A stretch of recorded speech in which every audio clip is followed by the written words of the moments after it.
गौरव भाटिया जी के लिए कहना चाहता हूं कबीर की पंक्तियां कि बुरा जो देखन में चला बुरा न मिलिया कोई, जो मन खोजा आपना मुझसे बुरा न कोई। सत्ता एक बार इस कविता का पाठ जरूर करे। गुलाम नबी आजाद साहब के लिए इतने भावुक हुए कि बंगला प्रदान कर दिया उनको। रामविलास पासवान जी की मृत्यु के उपरांत बंगला दरबदर कर दिया, सामान सारा फेंक कर, और गुलाम नबी आजाद साहब पर इतना भावुक हो गए। देखिए, ये सब कुछ प्रायोजित है। 8 साल में एक पत्रकार वार्ता प्रधानमंत्री जी ने देश विदेश कहीं पर भी नहीं की। स्वाभाविक प्रश्न एक भी नहीं लिए। सब कृत्रिम प्रश्न होते, बनाकर दिए जाते, जिनके उत्तर तैयार होते। मैं आज प्रधानमंत्री जी की ये समालोचना करना चाहता हूं और कहना चाहता हूं, मेरे भी प्रधानमंत्री जी हैं, कि स्वाभाविक पत्रकार वार्ता कीजिए जैसे राहुल गांधी करते हैं। स्वाभाविक प्रश्नों को आने दीजिए प्रधानमंत्री जी। सच में ये पल्लवित और पुष्पित प्रजातंत्र होगा, विश्वास मानिए। आपने राफेल का जिक्र किया तो उस फैसले में सुप्रीम कोर्ट के 5 पैराग्राफ में गलती थी, जिसको सरकार ने बाद में त्रुटि सुधार याचिका लगाई। कहा कि ये 5 स्थानों पर आपने गलती की, जो बड़ी गलतियां थी, जिस फैसले पर प्रकाश डाल सकती थी। हमने पहले दिन से समालोचना की है गौरव भाटिया जी, हमने व्यक्तिगत आलोचना नहीं की है, ना ही सरकार को हमने रास्ता। प्रधानमंत्री जी ने कहा कि इकोनॉमिस्ट नहीं है, ये कहते थे, तो हम नहीं कह रहे, ये तो आरबीआई ने कहा कि आपका नोटबंदी का फैसला और गलत जीएसटी ने देश के एमएसएमई को तबाह कर दिया। ठीक है, आपने वो तो जब दुनिया की 5वीं बड़ी अर्थव्यवस्था हिंदुस्तान बन जाता है तो उसकी तारीफ भी की जानी चाहिए कि नहीं की जानी चाहिए अभय दुबे जी? अगर एक मुद्दे पर आप आलोचना करेंगे तो दूसरे मुद्दे पर कहीं कुछ अच्छा होता है तो उसको भी बताना किसका काम है? बिल्कुल अच्छा दिखाई देना चाहिए जमीन पर। अगर इस देश के 84% लोगों की आमदनी घट जाए, 12 करोड़ लोगों के रोजगार छिन जाए, 5% के पास देश के 60% संसाधन चले जाएं और बॉटम 50% के पास 3% सिर्फ चले जाए। गौरव भाटिया जी, आप जवाब दे दीजिए, उसके बाद में स्टूडियो के मेहमानों के पास आऊंगी। गौरव भाटिया जी, वो बार बार अर्थव्यवस्था के मुद्दे पर आपको घेरने की कोशिश कर रहे हैं। हालांकि प्रधानमंत्री की ओर से इस मुद्दे पर इस बात का जिक्र जरूर किया गया कि पहले लोग हमें औसत मानते थे, लेकिन आज अर्थव्यवस्था की स्थिति क्या है? अभय दुबे जी, आप ही के लिए। लेकिन गौरव भाटिया जी, उनके आरोपों पर आपका जवाब।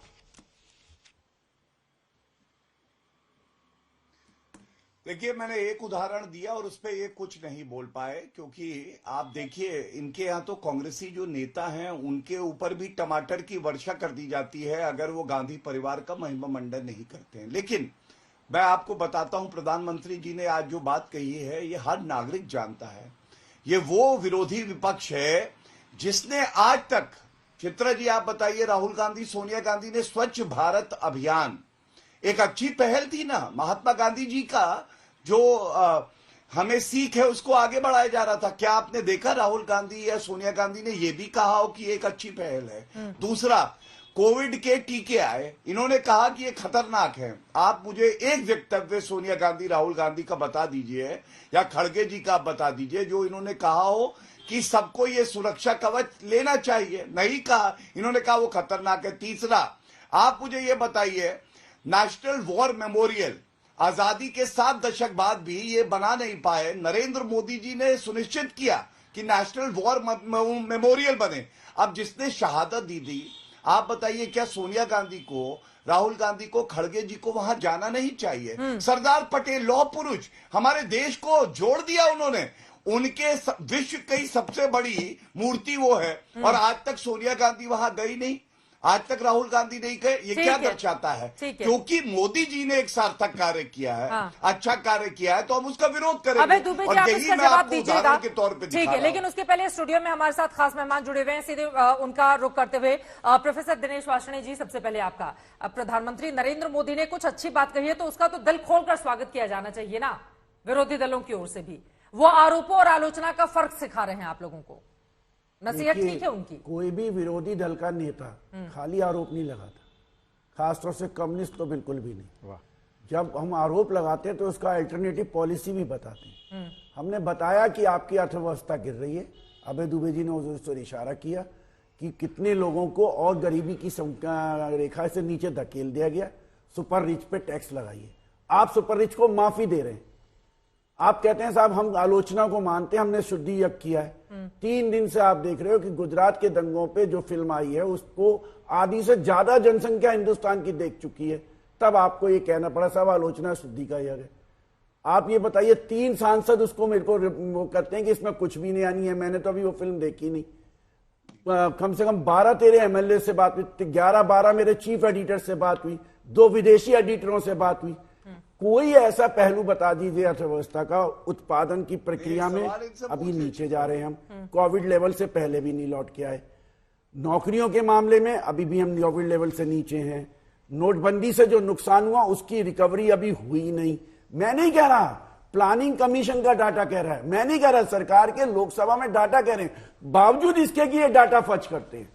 मैं नहीं कह रहा क्या हो रहा है, जो पब्लिक अकाउंट्स कमेटी है वो इस बात को कह रही है। चित्रा जी देखिए मेरी बात सुनिए, ये लोकतंत्र है, ये अधिनायकवाद नहीं है। आप एक डाटा छुपाएंगे ना तो दूसरी जगह से वो रिफ्लेक्ट हो जाएगा। उसका रीजन ये है कि कोई वो डाटा सिर्फ एक जगह नहीं जाता है जहां किसी भी महकमे का जाता है, वो कई जगह जाता है। हाँ। तीसरी बात, जो ये कह रहे हैं कि साहब हमने कूड़े इतिहास के कचरे डाल में डाल देनी चाहिए, जो वो जो कह रहे हैं ना किस व्यक्ति ने की है, आलोचना हमेशा कोई भी व्यक्ति करे उसको सीरियसली लीजिए, वो तो होता है अच्छा राजनीतिक। और जो सोचे कि पर्सन टू पर्सन में आलोचना अच्छे कामों में भी अगर आप लगातार कमियां निकालेंगे तो वो फिर बोलेंगे ना कि आलोचना में फर्क करना सीखिए। एक आलोचना जो आगे बढ़ाने के लिए होती है, एक आलोचना कुछ लोगों की आदत होती है हर काम में कमी ढूंढना।